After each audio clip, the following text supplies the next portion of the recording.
Hello there, Westworld fans and Nerd Soup fans, but more Westworld fans. We are here. I'm here with the Nerd Soup crew, and today we're going to review episode 4 of season 2 of Westworld, The Riddle of the Sphinx. Great episode. I said initially that it felt more like a season finale when it was over, but we have 5 more left. So I'll introduce my panel. Aaron, as always, how are you today? Doing great. You can also check us out on iTunes at Nerd Soup Podcast and SoundCloud. Okay, you can leave now. So, Yeah. And of course, Nash. Nash, how you doing today? Becoming a regular. Howdy. How's it going? Not anymore. And I'll see my way out. Just like that. Teddy, where is he? And we have a return. Well, not really a return. You were here for Avengers. Marissa. Marissa, how's it going? Good. I'm glad school is finally over. Done with all your papers. Yes, thank God. Now you can focus on the more important things, like immortality in a fictional show. The Riddle of the Sphinx, one of the best episodes, if not the best episode of season 2. I saw people online saying that it's one of the best episodes of television of all time. Nash, I want to start with you because you said last episode was your favorite. Did this surpass last episode? I would say so. I mean, I like the aspect of different worlds. That's what really intrigued me. And I mean, the Bengal tiger was awesome, of course. But no, in general, this was probably better than last episode. And yeah, this was probably my favorite episode. But like I said, I just like the different aspects of the world, the different worlds out there. Yeah, and Aaron, you weren't too thrilled by last episode. But this episode, you proclaimed on Twitter, Westworld is back. So what did this episode do for you? It really just returned to what I loved about season 1 so much. I felt like season 2 has been very average so far. Episode 1 was good. 2, they were just fine. And I thought last week could have been a lot better, and it kind of just felt underwhelming at times. But this was the return to what I fell in love with in season 1. It felt like, I think you mentioned it on your new theory video on YouTube. Like that? Nice little plug I did for you. On YouTube. Check it out. YouTube's a cool It's cool probably website. like in the recommended Yeah. on the bottom. So anyway, that it felt like a season finale, and it felt like I was back watching like episode 7, 8, 9, 10 of last season. It raised a lot of questions. It made you think. All the different theories that arise from just this one episode. It was, yeah, easily the best episode of the season. One of the best of the series. Yeah, Marissa, well, what have you thought of season 2 so far, since we haven't really heard your thoughts on the season? I've enjoyed season 2 up until this point. I remember after watching episode 3, until about Dolores' scene with her father, and you finally see her as not human, obviously, but like not so much the Wyatt character anymore. I had been a little bit disappointed. It was Westworld, so I was expecting more, but last episode blew me out of the water. I was thoroughly impressed by it. It's definitely my favorite of the show so far. Yeah, I mean, it answered so many questions that I didn't think we were to get this far in the middle of a season. That's why I said it felt like a finale, because when I made the immortality theory, I thought this could be a route they can go, but when they straight up just did it in the first scene, I was like, oh my God, they're doing it. I guess we'll just start with that first scene. Let me just translate that last statement. I predicted it and got it right, bitches. So subscribe. Can you be a little humble? Just a little. No, I didn't. It wasn't my video. It was his. He was trying to be humble about. Well, I'm a humble guy. Well, when I'm right, I make sure everyone knows how right I am. So yes, we know that. All right, so we'll start with the first scene of the episode. Wait, can I say something first? Yeah, sure. The name of the episode, Riddle of the Sphinx. The Riddle of the Sphinx is the whole in the morning they walk on 4 legs, in the afternoon they walk on 2, in the evening it's 3, and the answer to that is man. And I really like that the whole thing that they're trying to do here is create a person. Yeah, I knew that too. So I just didn't want to show off. Yeah, ditto. Yeah. The first scene, they jump right into it, where we have James Delos. And at first, when I saw this, I thought maybe James Delos was undergoing tests. They say he was in an observation tank. So I thought, okay, they're trying to find a cure for him. This is where we're going to get into how William cured all the world's diseases. What did you guys think about this opening scene? They did a nice bait and switch there. Like you said, I thought it was like he was in some kind of observation tank, like he was really in a rehab center. And then as they slowly revealed that his actual body had been like discarded years ago, or in the first time, probably not that much time had elapsed. Right. Do you think that was the first time they successfully did it? That was the first one? Yeah, I think it might have been the first test. It might have been the first one that William was able to go and speak to him to see Right. if they were ready to take it to the next level. Yeah, everything from this opening scene, the whole vibe was amazing. I mean, the first shot of the record, and then they pan out, and the way the camera just followed around the whole room, hitting different aspects, just the whole design of the room was beautiful. And then you see, someone's legs, like, who is that? Just built mystery, and the music and everything going on was absolutely amazing in that first scene. My guy, Delos, hell of a morning routine. Yeah, definitely. I can definitely dig that. And it's a morning routine you wouldn't expect from somebody who's in this futuristic setting. You would think that this setting promotes health and trying to recover. He's out there smoking cigarettes. He's dancing around. He's shooting apples into the basket. Jerking off. It felt not like a rat in a maze, but more like a hamster just spinning around a wheel. And I think that was done on purpose. The design of the room, the physical sets, that this was just a never-ending cycle of trying to achieve immortality, something that just continually failed. I also enjoyed that callback to the loops the hosts were going through last season, because last season one of the motifs, I guess, was Dolores's like every morning waking up and it's the same thing happening, and it's going to be different for other people but not for her. And I like eventually when they reveal that he's a human in a host's body, that he's going through his own version of the loop. And there were subtle changes too in each routine. Yeah, He's like when you dancing pointed along. out in your other video, the handshaking for the coffee. Right, and I saw that as more as progression as they move forward with the different meetings. But Nash, what did you think about this opening? It was pretty good. You didn't really know what was going on, but as you start to watch the episode, the song that plays in the background, Play With Fire Great by song. the Rolling Stones, kind of alluding or foreshadowing to what does happen to him. They incinerate him, which I thought was ironic enough watching when you start to, you find out the title of the song, and, It's a little double metaphor too, where it's, do you really want to be experimenting with this? Right. And as like you said, we were talking, texting. It's always a sentence, metaphor, line. Something in the show does not go unnoticed, or there's Yeah. no They don't there's waste a meaning anything. to it. Well, Every line of dialogue can be something important. Well, that's why I love this episode, because it felt like there was no scenes wasted. And I feel like the first 3 episodes, there were a few times where there was just filler. And this I think I can say this episode had absolutely no filler. Everything was 100% invested. The whole scene, you get alluded, like I even wrote my notes, like beginnings of a clone program, ? And That's what I thought they were going for too. yeah, and then when he hands him the paper, I'm like, oh, that's probably what he just said written on that paper. That's a good call. When he handed in the paper, I'm thinking he's got the breakdown of what they're doing. So I nailed the it's interesting because I had a clone program ? And what he said was written on the paper, and they answered in that episode. I wasn't expecting that. I thought they were going to draw out maybe that whole interaction, but Now, the question I have for you guys is, are they taking the consciousness from his physical body, from his human physical body, and uploading it in a host? Or are they recreating the consciousness? So it's the Theseus paradox, where if you take a ship and you replace every part of that ship, is it the same ship? it's interesting because I don't know, they're doing like a whole Get Out thing, like when they were basically taking the part of the brain out and implanting it into the other person, and then they put their consciousness literally in a different body.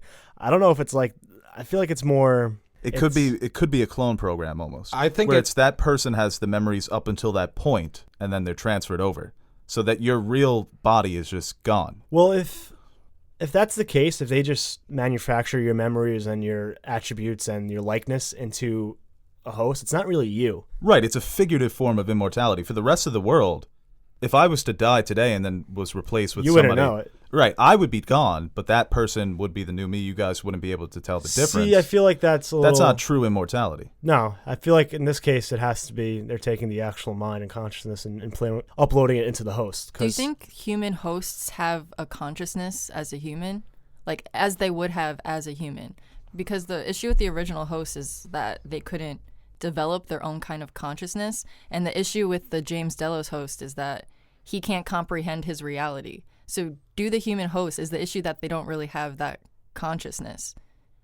See, what it was is, I think it is a clone, because William alludes to, he says that it's like almost like when you're getting an organ that doesn't match your blood type or whatever, it's like the brain is rejecting the reality of it. This new reality. Yeah, this new reality. That leads me to believe that they're transferring the consciousness, because we've seen them create, like, it wouldn't make sense if you implanted everything and manufactured based on Delos himself, then the artificial mind should be able to comprehend that. If it's his own mind and into a host body, I can see where that can cause problems in this world. I agree. I feel like there has to be something intangible about the human brain that they're bringing over to the human hosts, and that there has to be some kind of essential difference there. And I don't know about you guys, like if I'm in that case, I don't care if they make a clone of me. I want it to be me, or it means nothing to me. Right, you're not immortal if you're just making a new you. Yeah, I'm dead. Who cares? Right, and Just throw me in the trash. That's why I felt like but Delos says when older William tells him that it's been 149 times that they've done this, that Delos can't remember the prior attempts. So that's why I thought maybe it is just a clone. They probably have because they do destroy it. So I don't think it's physically they take their brain and put it in the host. I think It's a code almost? I think they're able to. Maybe, is it that code that we see on the tablet where it matches Peter Abernathy? It's that complex. It looks like a brain, like neurons firing in a brain. They probably found a way to download the consciousness onto a drive or something, and they're able to upload it as many different times into different. And there hosts. are companies in the real world that are trying to do this. This is a science that is probably hundreds of years away. And you see in the opening scene, sorry to cut you off, they do show the symbol flashing through. Yeah. He has the book open on the bed, and it does have the symbol. So maybe it is some type of code that's in the brain, or maybe they just keep making, in that lab, you see that they make just copies of the brains over and over and over, and they're making clones and then just putting, I don't know.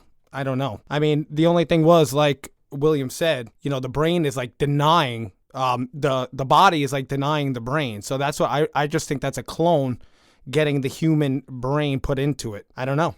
It's a very interesting concept. The most interesting aspect of this conversation was the fact that William, in the 3 different meetings, you can see his development over the course of 30 years in, a span of 15 to 20 minutes. You could see how he starts out as this young, optimistic man that this project can work, and by the time he's at Harris's character, he's regretting the entire thing. And you could see that, to your point, that he visits the park to get a thrill, that he might even have a death wish to him. Maybe that's why he went back to the park. Was because he says that the world is going to be better off without James Delos and himself. I love, too, how they made... This is the first time I saw Ed Harris in the last meeting. I'm like, oh, that kind of actually looks like Jimmy Simpson. And I love that, because we always arguing, oh, my God, they look nothing alike. Yeah, they did They a don't good even job act of the that. same. And then I think the second meeting when we see Jimmy Simpson, William, he's kind of acting a little bit more like the Man in Black. So I like that. It kind of fills the gap. Yeah, that last meeting was great. I mean, it does look like he's kind of regretting what he did, and he looks very just uninterested too. Whereas first William is very interested. He's like, all right, I think we're very close. And then at the end, I feel like he was kind of sarcastic. It's like, oh, we're only a couple years away. I think he was just saying that because that's what he's been saying this whole time, and he never really believed it. And at this point, he's just like, yeah, I really don't care. Yeah, and I thought what was heartbreaking in a way, even though James Delos, you barely know him, but the fact that William tells him all of his family is dead. In the second meeting, he tells him that his wife is dead. In the third meeting, he tells him that both of his kids have died of unnatural causes. And it seems that he is going to suffer from the same fate. I mean, he does die at the end of the episode, but you can argue that that's a very unnatural way to die. His son Logan overdoses. His daughter Juliet killed herself.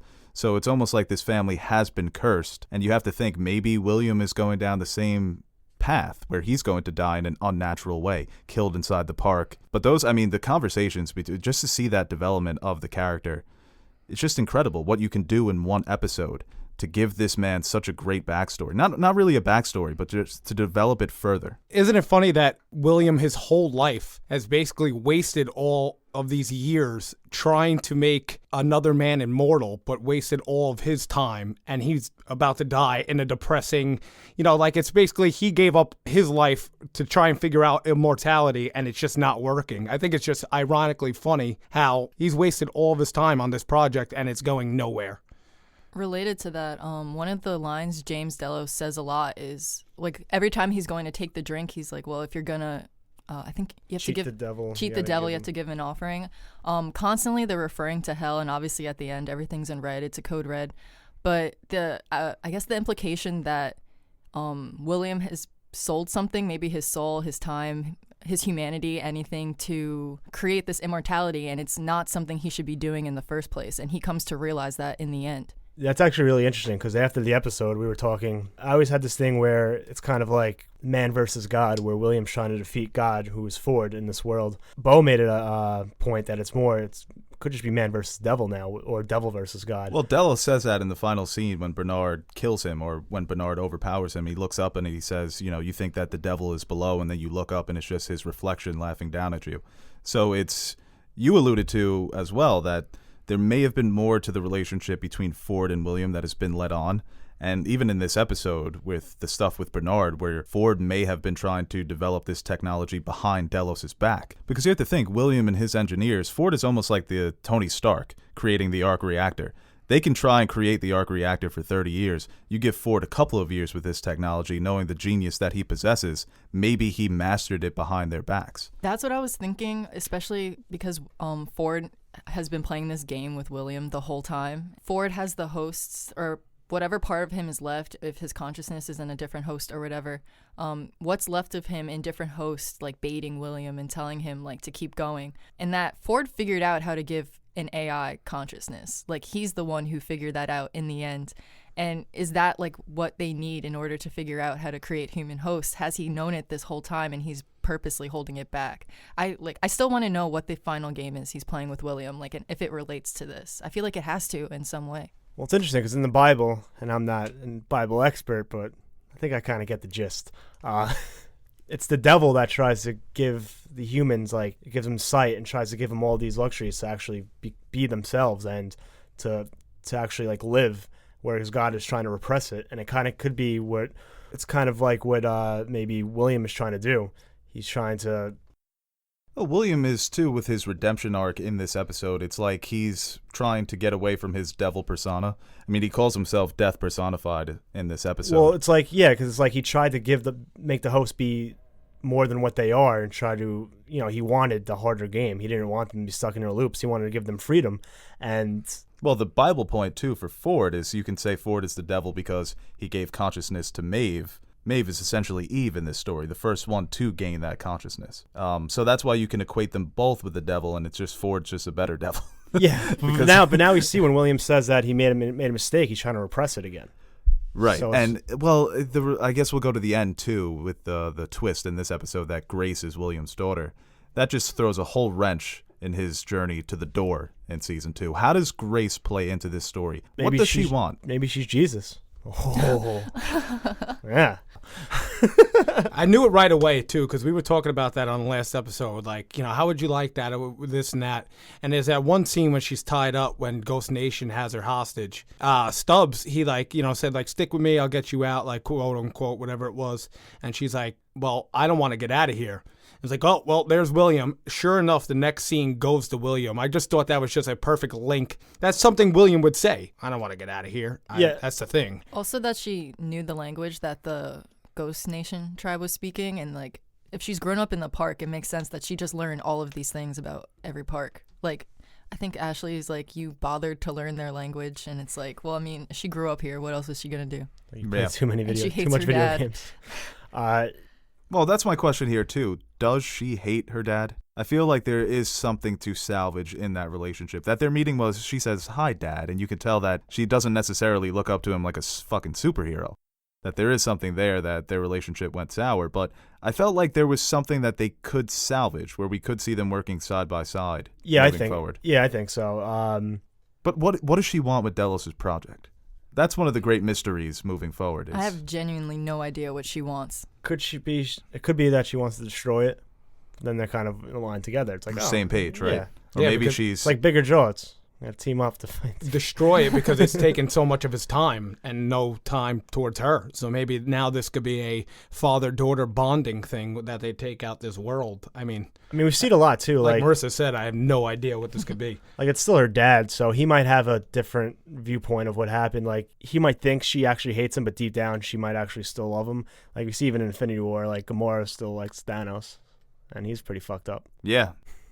One of the best scenes of that movie. Yeah, but that's a good point. And I've heard people speculate that maybe she had a close relationship with her uncle and she blames her father for her uncle's death as well. Or maybe she was trying to save her grandfather. I think it would probably be more complex than that, knowing Westworld. Maybe has bad intentions with Delos' secret project. Maybe she wants to use it for personal reasons. But she seems to be somebody that, even in the first episode, she's reluctant to engage with the hosts because she knows what they are doing. She doesn't want any of her DNA to be stored by Delos. So she's a wild card. Yeah, it's interesting, too, because she's so much like the Man in Black, too. And you get that a lot in, like, the real world where you'll be exactly like someone and fucking can't stand them because you're that much alike. And I don't know what you guys thought about the revelation that she is a daughter. I mean, we were talking about it when she was first introduced last episode. I thought that was the obvious choice. But now when I saw it actually play out, I'm like, okay, I like this. Yeah, at first I thought, oh, it's going to be a little bit too cute. But now I think it makes his journey that much more complex, the Man in Black moving forward. Speaking about that one scene, William, with the nitro, Oh, I got the chills when he starts saying, like, you think you got death all figured out. Well, death has been sitting right across the table from you this whole time, and you didn't even know it. Dude, straight chills the whole time. That was a great scene. Especially the flashbacks to, I'm assuming, his wife's suicide, and how that his whole journey with Lawrence in the town and with Lawrence's family is juxtaposed with him like becoming the man in black, and here like you see him reverting almost, or maybe not even reverting, but becoming a little bit more like altruistic, I guess is the right word for it's it. an altruistic turn, what he did for Lawrence's family. Nash, you want to jump to another random point in the episode, or you good? Well, the scene I always see that's like my shtick, you know. I always just seem to jump all over the episode. he's a jumper. But that was a great scene. Come on, I was like bite my lip wanting to talk about that. Great writing. I mean, Major Craddock is essentially just a red shirt, a guy who the Man in Black is going to kill. Great death too. He forces the nitro, and he's like, "I believe this is yours, Lawrence." I love them together. Yeah, I like when Ghost Nation whispers to Ashley Stubbs. It's kind of a joke because I'm Talk jumping. about a jump. I know Holy that was the joke because Nash jumped. Well, I and wouldn't ruined open off with the that whole joke. cohesive. I wouldn't start shut your this mic off? standoff. Don't mess with pulling the wires. So that's why I like Teddy. He speaks when spoken to. I mean, was What's that wrong? was that called for? What's wrong with you? What was that? But the scene with William and it mirrors the sequence in season 1 when they first arrived at Lawrence's town, when he was threatening Lawrence's family and now he's saving them. You would think that now that the game is real, now that the hosts can fight back, that maybe William is seeing them as human beings, where you didn't really know if William cared about Lawrence in season 1. He was using him as a means to an end. Oh, he definitely did not care about him. And now it seems that's his buddy. That's He his was shocked sidekick. when he mentioned, like, he was like, "Oh, don't you have a daughter?" And it's like, in this incarnation of Lawrence, he didn't tell him he had a daughter yet. Yeah. And so he must have obviously remembered that from all the different past adventures they've had. And he was like, it's happening. Like, Lawrence is starting to gain his, I guess, sentience. Yeah, he's having his awakening. And Lawrence, one of my favorite characters in the show. It almost seemed like William didn't care about Lawrence until the moment that Craddock tells the wife, Lawrence's wife, to go give him the shot. It almost looks like William, like he was like, wow, like I could really do something good here for somebody that actually cares about me. It doesn't seem like anyone cares about William. Like Marissa said, you know, he... I think that this was a troll job by Ford where he designed Lawrence to be a metaphor for William's life. I kind of do like that he's on a redemption arc in this season, because a lot of people were disappointed with his motivations in season 1, that this is a man that just wants to play the game on hard mode. But now it seems that he has a purpose to his own story. And the game that Ford is playing with him, this guy Ford, man, he just doesn't stop. He's a Pothamus puppet master. He just keeps pulling the strings. And that's another thing with Grace. I don't know her motivations. I don't know what Ford is trying. People have speculated that it's going to be a face-off with Dolores, that it begins where it ends. That's the person who sparked his transformation into the Man in Black. And somehow a bunch of hosts end up in that lake. So Predicting it now that that's the final scene of season 2. I think that's going to be the last scene. We'll go back to like the Lawrence and Man in Black stuff. My favorite shot of the whole episode is when they're sitting at that table. It's so it's reminiscent of season 1, but it's just completely opposite and turned on its head. Yeah, it's like a mirror of that. But in scene. season 1, he's able to take control. He's never in any danger. He gets surrounded by all sides from the other hosts, and he's able just to pick them apart and get out of the situation. That's one of my favorite shots from season 1, where he's just pointing the gun individually. And then we see in this episode, it's the same area. It's him and Lawrence sitting down, talking it up, and then he's basically helpless. He gets a shotgun right to the head, and he's taken prisoner. It's just a complete 180 of where he's at and where the whole park is. Now, I just want to touch up on something. What do you guys think Ford is doing with Bernard? Oh, boy. I mean, I have Can something. we wait to get the places? No. I mean, that's what the next, else would you? we What gotta else start do you at want the to talk about? we gotta No, start- that's the next place to go. Well, yeah, with Bernard, but when he's first with Elsie, Well, I had somewhere to. I I had a a question. We were What else getting did to you that. want to talk about? we were gonna get to Bernard. All right, so you talk. Just cut that out. Season 1, episode 1. We have to build to the moment. The show opens with Dolores lying on a bed. This world, this beautiful world. So, what do you guys think is going on with Ford's plan of what he's doing with Bernard? I mean, what direction do you think you have him going in? I don't know. That's where we'll end it there. I really liked that God, this show is just when they established that Bernard's memories are like not attached to anything in his head, so he can't tell when and where he is. And the scene where Elsie's knocking on the door, he is trying to tell her not to do it, but he realizes that he's remembering that moment. Yes. So it's like, where is Bernard? Like, I said in the first review, I was like, I think every scene with Bernard where it's not the 2-week jump, it's him remembering his memories. Any other things you called that you want to And bring Aaron up? is very jealous that I predicted that because it's just adding on my prediction. I think this is just a little crazy. Oh, sorry. Would you like to go on before you throw a temper tantrum? Go on. Well, going back to his memory things, I love how when he first Well, Elsie's back. I guess Yeah, we'll mention Elsie's that too. back, yeah. One of my favorite characters from season 1. big Elsie guy. Who isn't? Well, how long has she been there? A couple of days? I was trying to think of how long did years. season 1 take She's a place? Beard. Yeah. Bernard, is that you? Elsie, I haven't heard that Raspy name in one. years. she looked great for being stranded there for a few days, however I was long gonna say it that was. too. It's like, did she get like a portable shower with Well, her? The I granola mean, bars were great. Yeah. I mean, Clementine's dragging Bernard all the way, and that just tells you, like, when you see her last episode, you're like, oh, she's one of Wyatt's goons now. Like, she's under Wyatt's control. But then she drags Bernard to Elsie, and you realize it's still Ford playing. Like, he's still making all the moves. He's still in charge. And even when Ford had Bernard bring Elsie to this location, he was even thinking ahead then to bring her to this location where this secret facility is hidden. You know that old saying, like, I'm playing chess, you're playing checkers? I said it, man. Ford is playing What the Chinese. hell? What the fuck is Ford playing? He's playing Chinese marbles. checkers. Chinese marble. You know, He's not even that's playing. the same thing. Yeah. He's Doctor Strange when he turned into like a million Doctor Strangers against Thanos. The man's just got No, his hands on. he's Doctor Strange when he's everything. bugging out. It's like, I've seen 14,306 different outcomes. I was thinking the other day, I was like, And I win every time. Yeah. How many did you win? All of them. I was like, did they make Strange? Did they make Dr. Ford too smart? Do you think that he's too smart? Because the guy I love hasn't it. failed. Oh, I love it. I do love it too. He's Yeah, driving no, everything that's Yeah. going on. Make him smarter.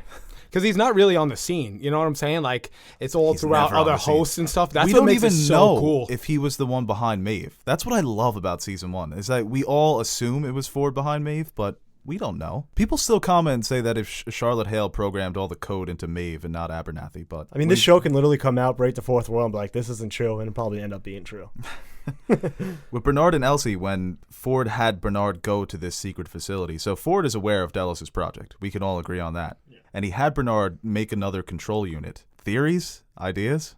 You're talking about the ball that he grabbed? Yeah. Yes. Now, this is what I think. I could be completely wrong, but when you start to notice Bernard, he kind of has the same mannerisms when he starts to freak out as James Delos. Elsie even alludes to when she sees that he's actually a host and sees, well, you have like brain damage. It almost looks like you got shot in the head.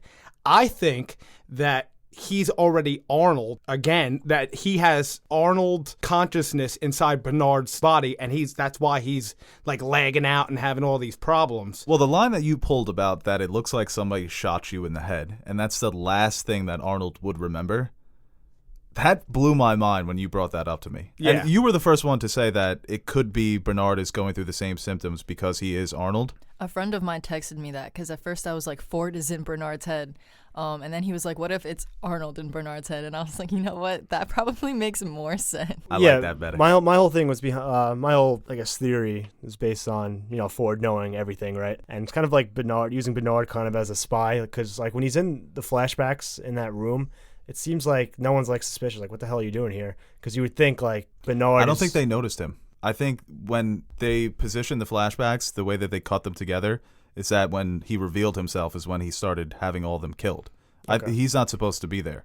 And that's when they first see him, they're startled. Okay. So And then he knows, Ford probably told him how to control the drone host. yeah. That boy Ford, man. So basically, He's nice. so Ford knows what's going on, right? And he probably, like you said, he can take that technology and make it like just 10 times better. So he might have, I think his way of going about it, instead of just straight up putting Arnold's consciousness into a host body and having it play out the same way it did with Delos, he probably made Bernard as a host, As Bernard.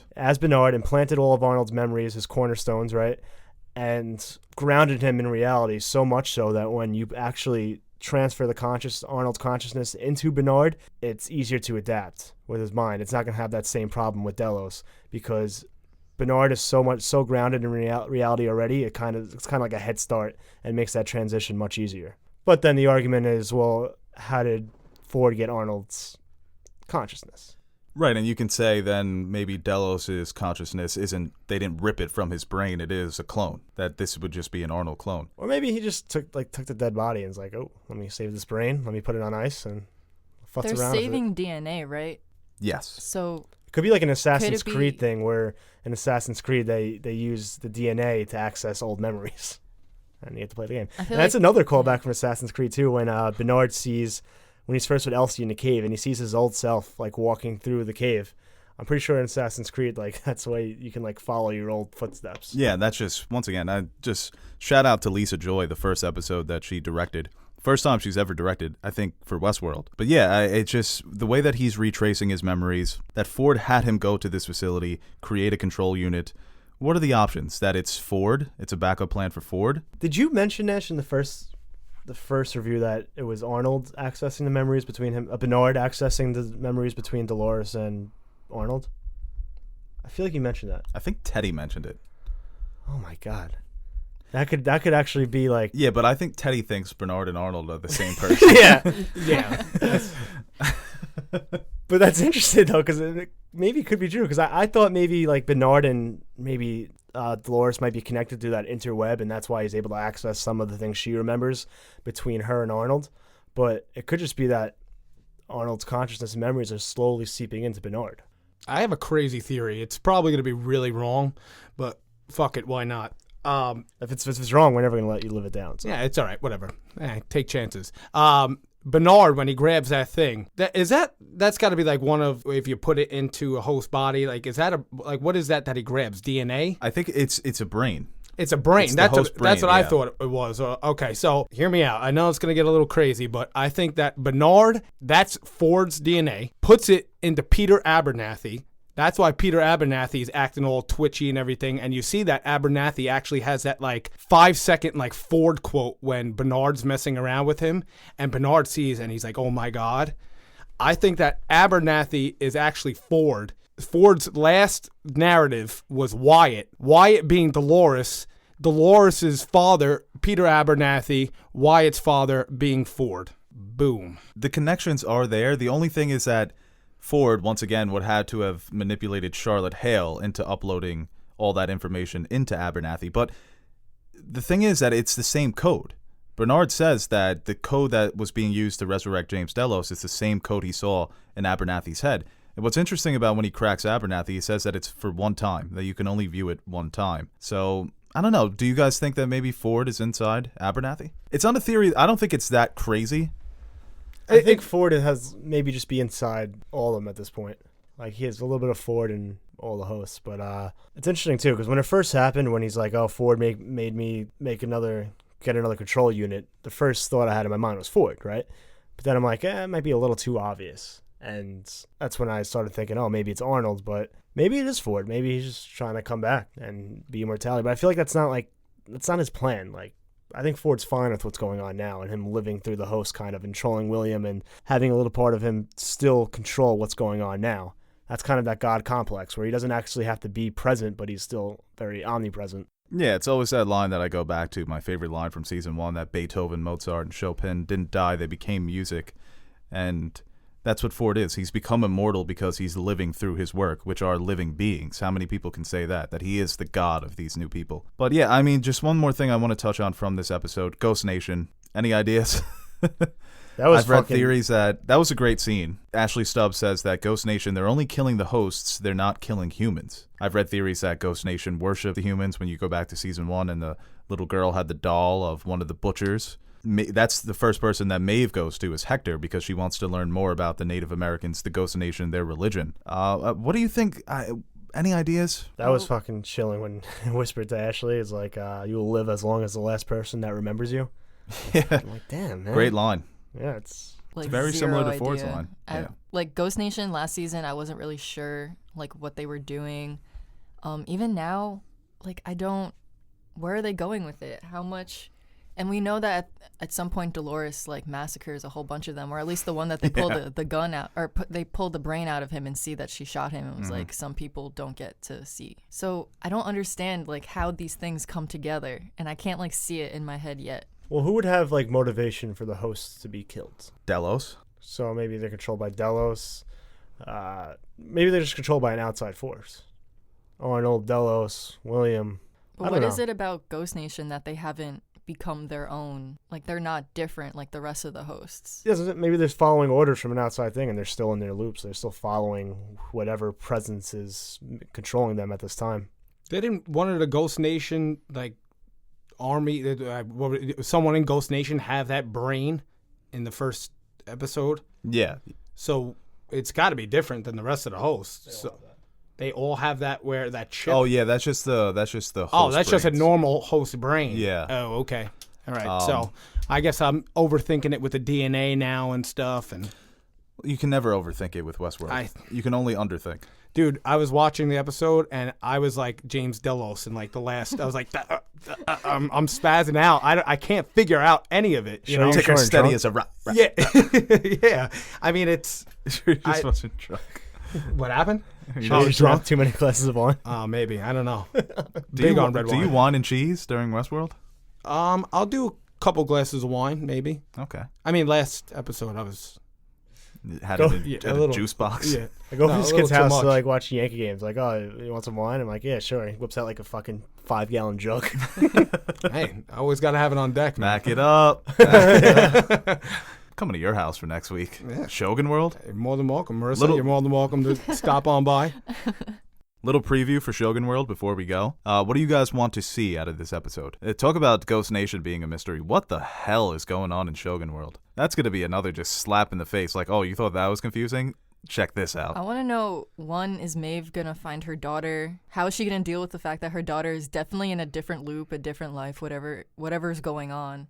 That would be heartbreaking if they reunite and her daughter doesn't remember her. Oh, like Maeve's storyline last season, I couldn't see where it was going until like they revealed it to us, and I feel it's the same thing this And time. now it's the best one, looking back on season 1. That her Yeah. story is by far the best. Yeah, I don't know.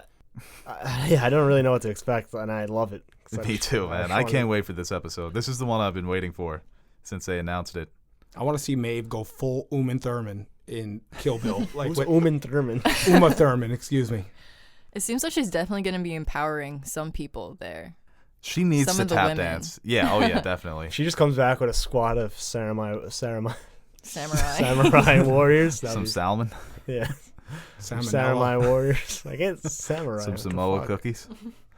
I'm ready to defeat you with my salmon Samoa samurais. Oh yeah, I can't. If Maeve doesn't tap dance on at least 10 samurai in one scene, then I'll be very. You know, samurai is plural. So is Jedi. I think this episode. I'm not sure That's who's plural? directing it. Yeah. What's the singular? It's the same It's thing. like Jedi. Oh, okay. It's like Last Jedi. It could have been. Like fish. Yeah. Even though I feel like fishes work. Look at those fishes. Hey, swimming with the fishes, huh? It means he swims with the fishes. R.I.P. Luca Brasi. But yeah, this is another great episode for this season. I've thoroughly enjoyed every episode of this season, but this one creeps up on the finale of season 1 for me. We're saying, hey, Bo, maybe I can have the top spot on your top Westworld list. But yeah, great episode overall. If I had to put a score on it, I'd say 10 out of 10. This is just a masterpiece. Yeah, everything from just the way it was shot. I think it was the most beautiful episode of the whole series so far. The direction was fantastic. Shout out to Lisa Joy. And yeah, the season 1 feel got me right back in. Westworld officially back. Lisa Joy directing a new Star Wars movie. Nash, final thoughts on the episode? Oh, fantastic. It probably ranks in my favorite episode.